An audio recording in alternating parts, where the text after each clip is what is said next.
August 23, 2018. Courtesy photo. London Brown portrays Reggie on one of the most successful series on HBO, Ballers.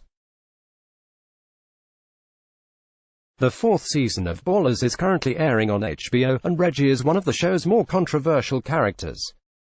Brown is also an accomplished stand-up comedian, musician, and he is currently working on a coffee table book of his photography to help the homeless. But if you were to talk with London Brown, you probably wouldn't know all of that because he is so humble. This reporter has had the pleasure of interviewing dozens of celebrities. The majority of the celebrities that I have spoken to are very kind and, for the most part, down to earth. I have never spoken to anyone, celebrity or otherwise, humbler and more appreciative of his success than London Brown. I recently spoke with a talented artist and we discussed Ballers, his stand-up career, his upcoming book, and how he is handling heavy emotions from a recent tragedy.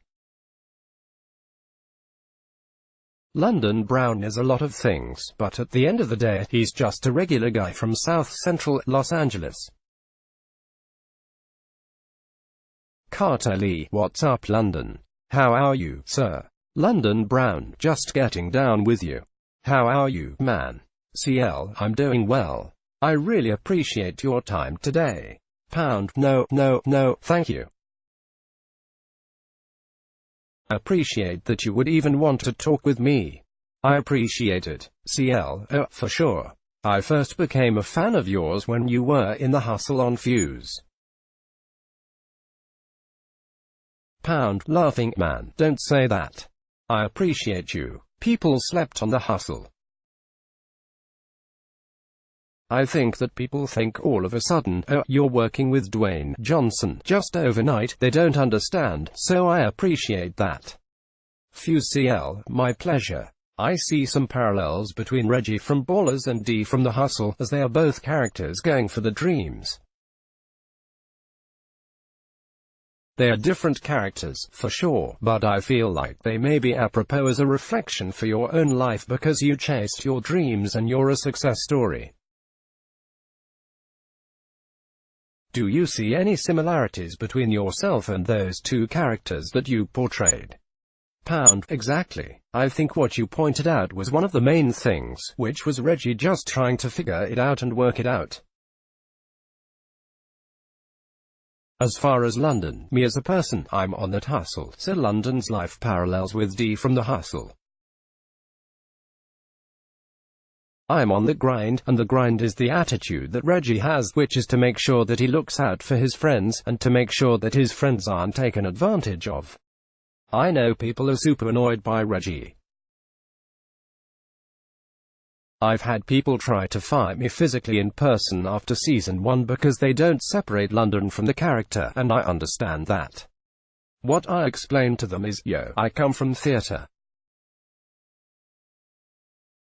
I'm theatrically trained, and I try to make these characters come to life for real. I was in Inglewood, and a guy was mean mugging me from across the room, and he comes up to me and says, "Hey man, I thought you was the dude that stole my girl. I realized you're the dude on the show. Man, I like your character. Good work." I was like, phew, laughing. He looked like he just got out from prison an hour ago. So, I'm glad people can watch the show and be emotionally invested in Reggie. It was cool that HBO allowed me to create and provide, and we developed Reggie because Reggie was only supposed to be in a couple of episodes. He wasn't a lead, and he's supposed to be fat. So, the fact that I'm not fat and they made me a lead, I've got to credit that to HBO for being cool and for them letting me get busy. I appreciate them for just being super cool. Keep your friends close. Catch up with Reggie and pic.twitter.com/un5bit51d, Ballers, at Ballershbo, July 15, 2017 CL, that's also a credit to your performance. Obviously, you blew them away with your performance for them to continue writing in your character and giving Reggie a significant role in Ballers. Pound: Right. Absolutely. CL, I personally never found Reggie that annoying. Maybe I'm supposed to, but I just relate to him a bit too much. I just see him as an average human being in the way that we are all shades of grey, and he is doing the best that he can. There are good things about everyone and negatives about everyone. Right. As a theatrical actor, my job is to make sure I create a backstory and make the character relevant, because there's a lot of talented people on the show and I just want to stand out, and without being over the top, make something real and for people just to feel me. It's good that people feel me. CL, there's so many things to like about Ballers. The writing is awesome, the direction of the story is sharp, of course, it has a phenomenal cast, and it's also a great platform for African American actors to be featured because, unfortunately, we're in a time, well, it's always been the case, that there's simply not enough programming featuring black artists. Right. I think HBO's really great for that. Shout out to HBO for doing Insecure, because Insecure is an all-black cast, and the showrunner Prentice Penny booked me for my first TV gig, The Hustle, and also YLANL in The Hustle. So, it was really dope to come full circle that we're both on HBO a few years later. The roles in Hollywood get cast 70% to white actors. This is factual, I don't want you thinking this is an opinion. 75% of speaking roles get cast to white actors, and some of the diverse roles get cast to them as well. So, I think HBO is really dope to be able to diversify a show like Ballers. Dwayne Johnson is African Samoan, so him being the lead of the show, when he started the show he was like at 20 million followers. Now, he's like at 100 plus something million followers. Laughs. He's so dope, but what makes Dwayne cool is that he has no ego. He approaches the set really cool, calm, and collected. He's super chill, and that transcends on the set. I know that HBO wouldn't have even hired him if he was an a-hole. He's super cool. I think we can get more of the world to come to the idea of, hey, let's drop the hate. Let's drop the racism. Let's come together, and we can work, and we can build, and appreciate other people for the differences. That's what I'm on. I don't have a hiccup about anything, I just wish that everything was fair. That's all London's about. I just want things to be fair. I'm from South Central LA. I'm from the hood, and I got a spot on HBO. I want things to be fair. That's it. I'm not about nothing else. Let's build, let's vibe, and let's grow together. At Real London Brown aka Reggie from @BallishBo is funny AF. Thanks for coming in. pig.twitter.com/r6we6 digidudnate @digidudonate November 3, 2017 CL, beautifully said. Let's talk a little bit about your upbringing and past, as I find you very inspirational. A couple of years ago, you shared a heart-wrenching story about the loss of your baby brother, Wendell Lee, when you were filming Ballers. My deep condolences go out to you. I've lost people very close to me. We obviously don't get over it, we just adjust. That must have been a whirlwind for you. You have a dream coming true at the same time that you have such a huge loss going on in your life, and you worked so hard to improve your situation from the environment that you grew up in. How are you doing now? How do you reflect on your own journey of where you came from to where you are now? I'm very sad, man. Every day, there's a part of me that's very sad and I don't forget. As far as my brother, it put me in an interesting dichotomy because I was filming season 2. Right before season 2, my brother was murdered. Deep breath. For me, I didn't cry until the last day of shooting, which I think was episode 2, where Reggie shoots his best friend, cousin with a paintball gun and injures his cousin. I remember the day of shooting. I cried under the mask because nobody could see me cry and I didn't feel safe. Dude, I hadn't cried up until my brother's murder outside of acting. I thought something was wrong with me medically. I remember asking the doctor if something was wrong because when you grow up in the hood, you're conditioned not to cry. So, I didn't know how to cry. I say that because in season 2, I didn't cry while I was away in Miami filming. I held my tears until that last day of shooting, and I cried under the mask. The people I was shooting with, I know they cared about me, but I didn't think they could relate, so I didn't really cry until I got back to LA. When I cried, I always had to make sure somebody was around me because I didn't know how to cry, because I had never gone through that before. Early, we're trained, and we're conditioned, we don't cry when we feel pain. So, when I felt this pain, I didn't know how to cry. I know that sounds weird, but I didn't know how to cry by myself. I didn't cry by myself because I didn't feel comfortable, so the only time I cried is when I cried with someone. Carries my agency, so, since then, there's a part of me that's very sad. Like, even during this interview, I'm very saddened because a lot of interviews haven't addressed it before.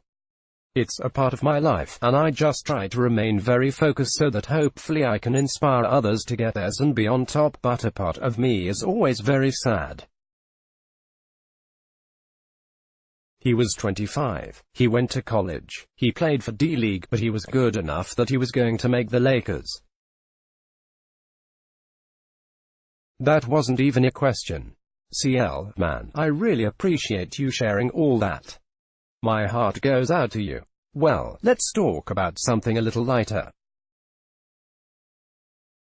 Leave it to me to depress the celebrity I'm interviewing. Pound, no, you're fine. You are a cool dude. I'm very transparent in these interviews because people don't know me, and I understand that they don't, so it's good. This is good. Don't worry. CL, I appreciate you. Well, you're also an accomplished stand-up comedian, and I enjoy your work. How often do you still do stand-up? Pound, I do clubs every night. If I can do 2 a night, I do them. I do them as often as I can because with stand-up, we've got to work jokes in front of people. For example, Carter, and that's a dope name. That's my nephew's name. My nephew turned 1, like a week ago. So, Carter is dope. If you said, I'm getting married on September 1st, and London, I want you to make a cake for me, I can burn 12 cakes between now and August 31st, and nobody would know. Come September 1st, I could have you a perfect cake and you'd be like, yo, this cake is incredible. The thing with stand-up is, take the same analogy, we've got to burn cakes in front of people.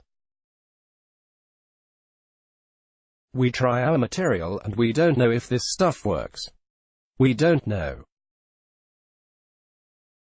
We've got to try this stuff out in front of people, and people come with the judgments and everything else.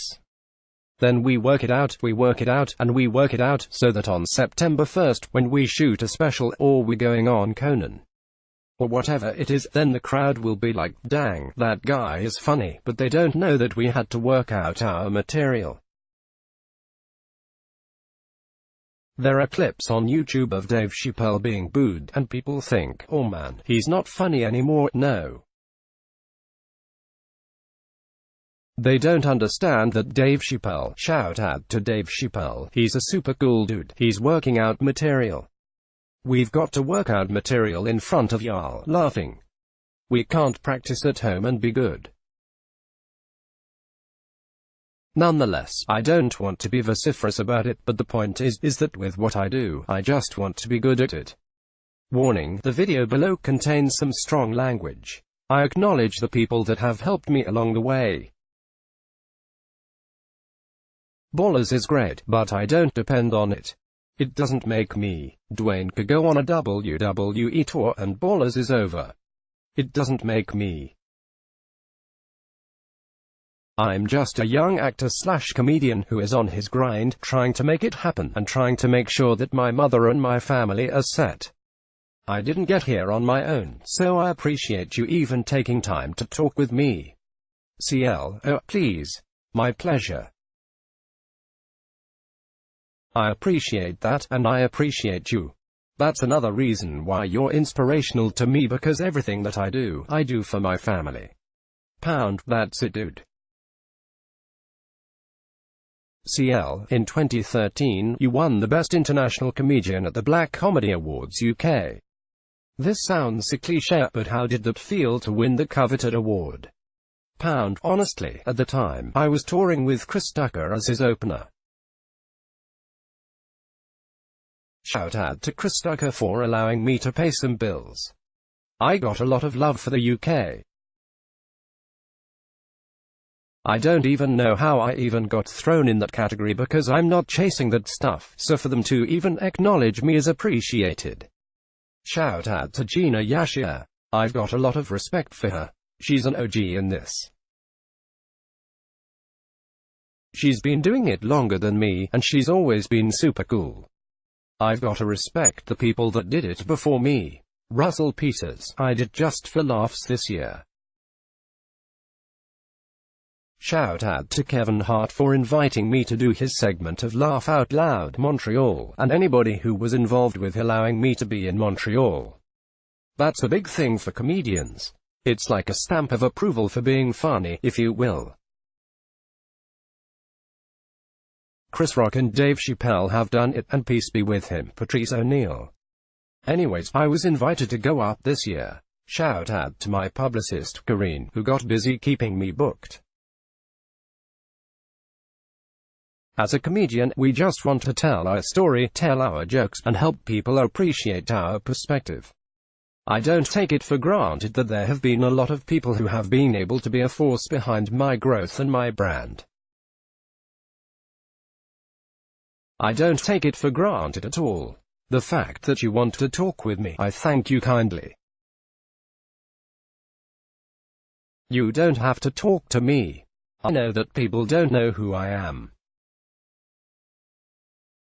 Maybe they saw me on Ballers, but they don't know I do stand up. They don't know that I'm the oldest of 5 or of 4 now. They don't know my brother was murdered. They don't know I'm from South Central LA, and I know that, so I want to say thank you for just taking time to speak with me. I'm very grounded, and I know what the truth is. It's not about being cocky or being arrogant, and I'm thankful for you all speaking with me. I'm a regular guy from South Central LA. I grew up on 91st and Figueroa. I grew up next to one set of Crips and 5 houses down from another set of Crips. Just getting to school I had to pass Crips and Bloods. A lot of people just think I'm the a-hole from Ballers. They don't even know that I'm a drummer. So, thank you for giving me a platform to express myself. CL, it's truly my honor. I didn't realize that you were also a drummer. I followed most of your career and I didn't know that. You got an exclusive laughing. A lot of people don't know that I play drums. They don't know that I play the trombone and that I mess around on the piano. They don't even know I do stand up, and that's why I thank you. I tell you, 5 years from now, your fellow staff and the people around you are going to be like, yo, that dude from Ballers. London, that guy. You did an interview with him when nobody was messing with him, and you don't even know, but I cried during this interview when we talked about my brother because he's very sensitive to my heart. I cried in this interview because I'm transparent. I have nothing to hide. I'm just a regular dude from South Central LA. I don't put it to the side. I believe that God set it up for me to be in the position that I am in. I don't take credit. It's not about me, at all. I know that there have been people placed around me to make sure I get to the success that I want to get to. I appreciate everybody who took time out to mess with me on this ground level, so thank you. I appreciate you. CL, oh, dude, I appreciate you. Your words are music to my ears because I write down goals all the time. Pound boom. That's it, dude. That's it. CL, I recently wrote down that in 5 years, I'll have achieved all my goals that I have yet to achieve. Pound, absolutely man. Absolutely. CL, real quick, I want to be respectful of your time, but I want to touch on your photography. Pound, right now I'm doing a coffee table book of my photography. I'm photographing people that are homeless, and I want to use part of the proceeds from the book to give back to homeless people. I realize that homeless people are just regular people. They're not all strung out on drugs and crack and everything else. Some of these people, they were in forced situations, and they got fired from their jobs or whatever. At the end of the day, people are people. It's not about putting people down. It's about respecting people for who they are at the heart, and that's what I'm about. So, when I do this book, I want to use part of the proceeds, well, part of the proceeds I want to pay my bills because, hey, laughing. The flip side is that I want to help feed the homeless and clothe the homeless because people are people. We've got to help people out. It's not about becoming a big deal, it's about giving back and helping people, and it's about keeping things equal. That's why I keep my foot on racism. It's a pity to me that there is a group of people that would oppress other people because of the skin color. It's not about that. Let's build together. I'm not Reggie, I'm London Brown from South Central LA. That's all. CL, dude, you're wonderful. Pound man, I appreciate you talking with me because you didn't have to. CL, thank you. It was truly my pleasure. Pound, thank you, and thank all your people for chopping it up with me. Thank you so much. CL, my pleasure, man. Have a great day. Pound, you too. CL, peace. Pound, boom.